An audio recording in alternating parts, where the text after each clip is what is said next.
दोस्तों अगर आपको हमारे चैनल से जुड़ना है तो नीचे रेड कलर का आपको सब्सक्राइब दिख रहा होगा, इस पर आप लोगों को दबाना है। उसके बाद बेल आएगी, बेल पर भी दबाना है। फिर 3 ऑप्शन दिखेंगे, ऑल वाले ऑप्शन पर दबा लेना है। बस आप चैनल से आप जुड़ गए हैं, अब हर जानकारी आपके पास हमारी पहुंच जाएगी।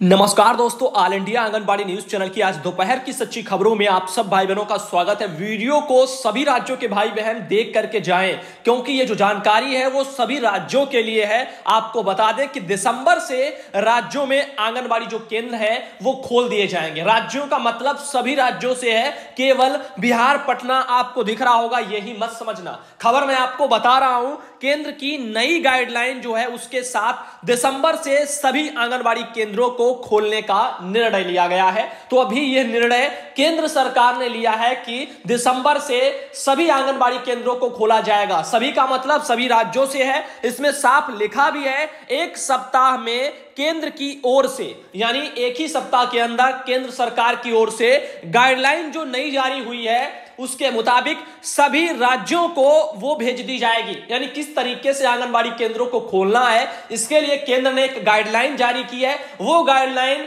आप लोगों को फॉलो करते हुए सभी राज्यों में आंगनबाड़ी केंद्र दिसंबर से खोलने के निर्णय लिए जा सकते हैं। ऐसा केंद्र सरकार का आदेश अभी हाल फिलहाल में आपको मिलेगा। हम तक जैसे ही पहुंचेगा आप तक पहुंचाएंगे, लेकिन कुछ जरूरी मुद्दों पर आज हम बात जरूर करेंगे। यहां पर बता दें, राज्य में कोरोना के कारण मार्च से आंगनबाड़ी केंद्र बंद है। सभी जगह बंद है, केवल बिहार पटना में ही नहीं सभी जगह बंद है। तो अभी आपको बता दें, ये जहानाबाद बिहार से एक आंगनबाड़ी बहन है, उन्होंने मुझे ये भेजा हुआ है। साथ ही साथ बता दें, अखबारों में भी निकला, अखबारों की कटिंग भी आई है, तो वो भी मैंने देखी थी। ये पहले आ गया था तो पहले इसको ही मैंने लगा दिया। तो अब आपको हम बताना ये चाह रहे हैं कि जो भी है केंद्र खोलना दिक्कत भरा हो जाएगा। रीजन ये है, अभी कोरोना की वैक्सीन नहीं आई है, ना ही बच्चों को लगाई गई है। ऐसे में 0 से लेकर के जो आपके लगभग 6 वर्ष तक के बच्चे हैं, आंगनबाड़ी बहनों के पूरे लाभार्थी होते हैं। उनकी माताएं, गर्भवती माता, धात्री माता, किशोरी, ये सब जो है आंगनबाड़ी के अंडर में आते हैं। अब ऐसे में बताइए, जो 3 साल से 6 साल का बच्चा कोई पढ़ने आएगा, दिसंबर से केंद्र खोलने के निर्णय है। दिसंबर में कड़ाके की सर्दी भी हो जाएगी। काफी राज्यों में हो सकता है सर्दियों की बच्चों को छुट्टी भी मिल जा रही हो, तो हो सकता है वहां बंद रहे। लेकिन जहां जहां अपने अकॉर्डिंग राज्य सरकारें छुट्टी नहीं निकालती हैं, निदेशालय वाले सर्दियों की बच्चों के लिए, छोटे बच्चों के लिए सर्दी की छुट्टियां नहीं देते हैं, उनके लिए दिक्कत भरा है। लेकिन पिछली बार आपको याद होगा, जो हमसे काफी समय पहले से जुड़े हुए हैं, सर्दियों में शीतलहर वाले अवकाश को लेकर के बहुत सारे मैंने वीडियो बनाए थे, और काफी जिलों में मैंने छुट्टियां भी, आप लोगों को पता है, भाई बहनों की आवाज से, मदद से जो है करवाई गई थी। जहां जहां लेटर नहीं निकले थे, धीरे धीरे करके जोर दबाव दे करके वहां पर भी लेटर निकलवाए गए थे। आंगनबाड़ी केंद्रों के लिए भी छुट्टियां घोषित करवाई गई थी। तो अब जो केंद्र सरकार का फैसला है कि दिसंबर से आंगनबाड़ी केंद्र खोले जाएंगे, यह फैसला भी बाकी राज्य सरकारों पर भी डिपेंड करेगा कि वो अपने वहां केंद्र को खोलना चाहते हैं या फिर नहीं। बाकी निदेशालय वाले जो अधिकारी, उनको जो ऊपर से ऑर्डर मिलेगा वो तो कह देंगे कि केंद्र खोलो, केंद्र सरकार से जो है ऑर्डर आया है। लेकिन सोच समझ लीजिए अपने अपने क्षेत्रों में, क्योंकि कोविड-19 संक्रमण काल चल रहा है, और ऐसे में जो भी गाइडलाइन जारी होंगी उसको समझना ठीक से क्या उसमें कहा जा रहा है। देखिए, सबसे जरूरी होगा दूरी बना करके रखना, मास्क, ग्लव्स, सैनिटाइजर, ये सब चीजें, सैनिटाइजेशन का केंद्रों पर काम, बहुत सारी ऐसी चीजें होंगी जिनका पालन करना होगा। इसके लिए बजट कहां से आएगा, कौन करेगा पूरी व्यवस्था, ये ऐसे तमाम मुद्दों पर आगे आगे जो है मुसीबत आने वाली है, अगर दिसंबर से केंद्र खोलने को लेकर के ये सारी चीजें हो जाती हैं। कैंसिल हो जाए तो अच्छी बात है, हम तो यही चाहेंगे, और अच्छा हो अगर दिसंबर में छुट्टियां घोषित कर दी जाए। वैसे भी सर्दी है और ऊपर से जो है कोरोना है, इसीलिए हम चाहते हैं छुट्टियां हो जाएं तो अच्छी बात है। बाकी शीतकालीन अवकाश को लेकर के प्रयास बराबर जारी रहेंगे। आपको बता दें, कुछ मैसेज भी आए, सभी भाई बहन इनको भी देखिएगा, फिर आप लोग जाइएगा, लाइक कर दिया करो, अपने चैनल को भी सब्सक्राइब कर लो, अपनी बहनों को भी सब्सक्राइब करके बेल दबवा लो। यहां पर बता दें, हैप्पी जो है छोटी दिवाली भाई ब्लॉक वगैरह ऐसे कुछ लिखा हुआ स्तर पर, जो एक आंगनबाड़ी ट्रेनर रखी जाएंगी, उनको ट्रेनर का जो है पैसा मिलेगा, अपने मानदेय के जो है अलग कुछ भी मिलेगा। भाई प्लीज बताएं। तो बहन, इसके बारे में कुछ भी ना तो आदेशों में निकला है, तो जब तक आदेशों में लिखित में नहीं आता तब तक हम ऐसे मुद्दों पर कुछ भी नहीं कहते हैं। कहने का मतलब यह है, सरकारें, आप लोगों को पता है, आंगनबाड़ी बहनें मास्टर ट्रेनर मोबाइल की भी तो बनी थी, उसमें भी तो क्या आंगनबाड़ी बहनों को कुछ अलग से उनको मिलता है? आप सब कहेंगे नहीं मिलता है। तो यहां पर भी सेम है, बस यहां पर एक तरह से लोगों को बीच में रख लिया गया है, बाकी दिया नहीं जाएगा। इसके लिए मास्टर ट्रेनर को अलग से पैसा नहीं मिलेगा। जो प्री प्राइमरी में एक बहन होंगी ना, 4 लोगों का ब्लॉक लेवल पर बीएलटी बनेगा, जिसमें एक आंगनबाड़ी शामिल होंगी मास्टर ट्रेनर के रूप में, तो वो भी होंगी, बाकी सुपरवाइजर होंगी, बेसिक शिक्षा वाले जो है अध्यापक होंगे, ऐसे सब लोग होंगे, तो उन लोगों को अलग से नहीं मिलेगा। ये कर्तव्य स्वरूप कराया जा रहा है। जो भी ज्यादा होशियार बहनें होती है उनको इसका काम भार सौंपा जाएगा।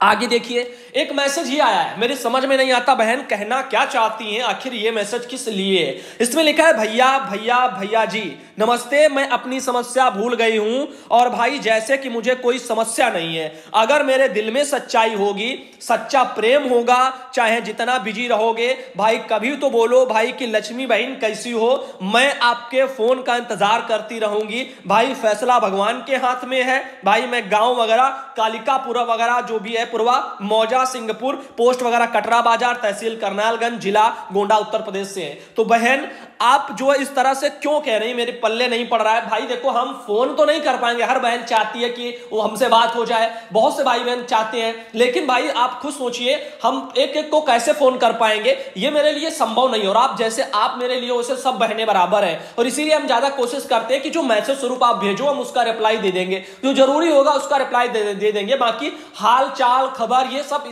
इसके लिए समय नहीं होता है, हमें खबर देने के लिए ही समय नहीं होता है, खबर मैसेज पढ़ने के लिए नहीं होता, कॉमन समस्याओं को सुलझाने के लिए या बताने के लिए समय नहीं होता है। अब ऐसे में हम एक एक बहन को फोन करके ये बताएं, कोई इतना उम्मीद लगा करके बैठा हो कि हम फोन करें और कहें कि लक्ष्मी बहन कैसी हो, तो ये सब मतलब ऐसा कैसे हो सकता है। यहां पर उनका कहना है फैसला भगवान के हाथ है। भाई भगवान को बीच में क्यों डाल रही हैं आप कैसी हैं, चलो हम यहीं से पूछ लेते हैं लक्ष्मी बहन आप कैसी हो, ऐसे और भी भाई बहन होंगे, तो ये मतलब इस तरह से मत कहिए, ये ठीक नहीं लगता। रीजन ये है कि देखो सब बराबर है और ऐसे में इतना समय नहीं होता है, इतना तो आप सब समझते ही हैं। आगे देख लीजिए, एक और मैसेज ये आया है, भैया जी प्रणाम, यह लेटर हमारे सीडीपीओ सर ने भेजा है। हम यह लेटर लेकर कितनी बार हॉस्पिटल दौड़े हैं, लेकिन किसी ने भी इसका पैसा का भुगतान नहीं किया है। ये बहन है हमारी बिहार से, और बिहार में जो सीवान जनपद में लेटर निकला था जिसमें 500 रुपए आंगनबाड़ी सेविका, सहायिका, सा जो एनएम जो भी होंगी, जिनकी ड्यूटी निर्वाचन में लगी थी, चुनाव आयोग बीएलओ वाले ड्यूटी टाइप में,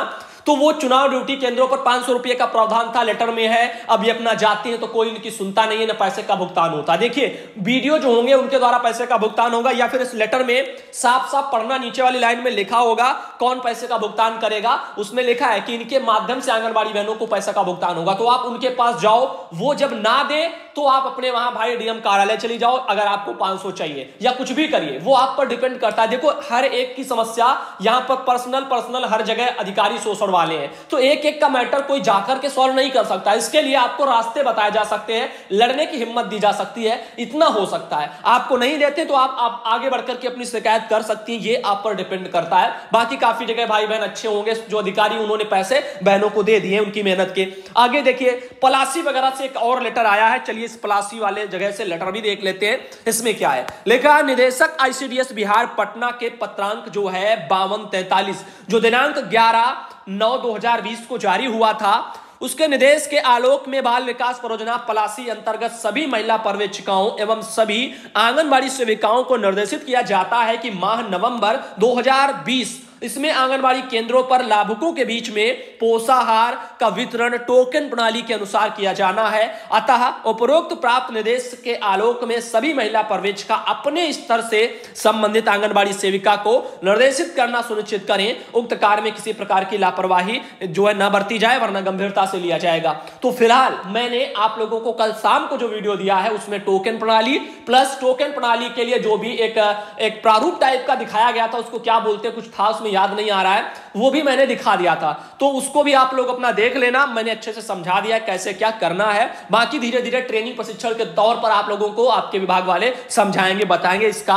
कल ही मैंने निदेशालय वाला लेटर भी आपको टोकन प्रणाली का बिहार वाला दिखा दिया था। आगे देखिए, अमर जी भाई हैं दरभंगा से, उन्होंने ये मुझे भेजा हुआ था, उन्होंने लिखा भी था आईसीडीएस वगैरह ये जो है चैनल वगैरह पर प्रसारित करें। और सुधांशु जी के लिए है, ऐसा भाई ने लिख करके भेजा था, तो धन्यवाद भाई को। साथ ही बता दें कल मैंने दिखा दिया था। आगे देखिए एक और ये आदेश है 12 जो है नवंबर को, कल ही लेटर जो है परसों लेटर निकला था, 14 है ना, तो बिहार सरकार का निदेशालय से लेटर जारी है, निदेशक जी का लेटर है, सभी जिला प्रोग्राम पदाधिकारी बिहार इनके लिए लेटर है। और इसमें लिखा गया है कि पोषण अभियान अंतर्गत महापर्व छठ पर्व के दौरान जन जागरूकता एवं व्यवहारगत आदतों में परिवर्तन हेतु पोषण संबंधित संदेशों को प्रदर्शित करने के संबंध में लेटर निकला है। इसमें है कि उपयुक्त विषय के संबंध में कहना है कि पोषण अभियान अंतर्गत छठ पर्व के सुअवसर पर जन सामान्य में जागरूकता लाने हेतु छठ घाटों पर पोषण के संदेशों को प्रदर्शित किया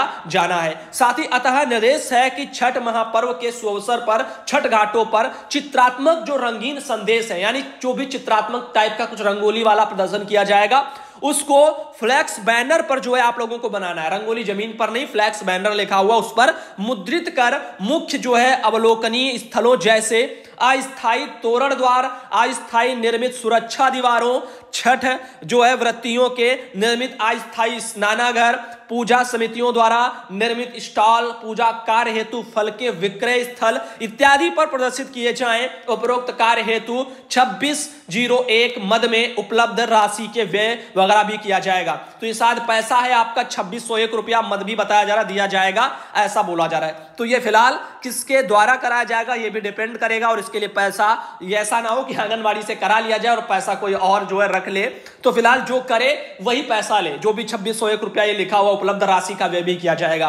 तो राशि के बारे में प्रावधान है निदेशालय से, मैंने बता दिया। इसमें यह नहीं लिखा है कि आंगनबाड़ी करे या कोई और करे। फिलहाल लेटर सभी जिला प्रोग्राम पदाधिकारी को और उन्हीं को ये पैसा भेजा जाएगा। तो ये हो सकता है 2601 रुपया जो मद में, इसको थोड़ा थोड़ा करके बांटा जाएगा, तो 150 जहां जहां जाए, या उसी से बैनर खरीदवाया जाए, या जो भी प्रावधान है। फिलहाल पैसा ऊपर से हर एक चीज का निकलता है, रत्ती रत्ती कर का भी, सुई भी अगर लगेगी काम में, सरकारी कामों में, तो उस पर भी बजट स्वरूप पैसे जारी हो जाते हैं। ये होती है सच्चाई। बाकी मिलता किसको क्या है, ये होती है कड़वी सच्चाई। ये इन दोनों में काफी बीच का गैप होता है, और बीच में बैठा होता है भ्रष्टाचार, यानी भ्रष्टाचारी करने वाले लोग। तो वो जिनके लिए जो होता है वो वहां तक पहुंचता है कि नहीं, ये बीच की एक कड़ी होती है। जहां पर लोग अच्छे वहां पहुंचता है, जहां लोग बीच वाले गंदे हैं तो वो सब डकार जाते हैं। तो ये चीजें हैं। अब आप देख लीजिए, फिलहाल के लिए दोपहर का वीडियो हम इतना ही रखने वाले हैं। आपको मिलेंगे दोस्तों शाम की खबरों में, अगर मन करेगा तो दे देंगे, वरना आप लोगों को कल फिर हम मिलने वाले हैं, क्योंकि शाम को आप सब शायद बिजी रहेंगे।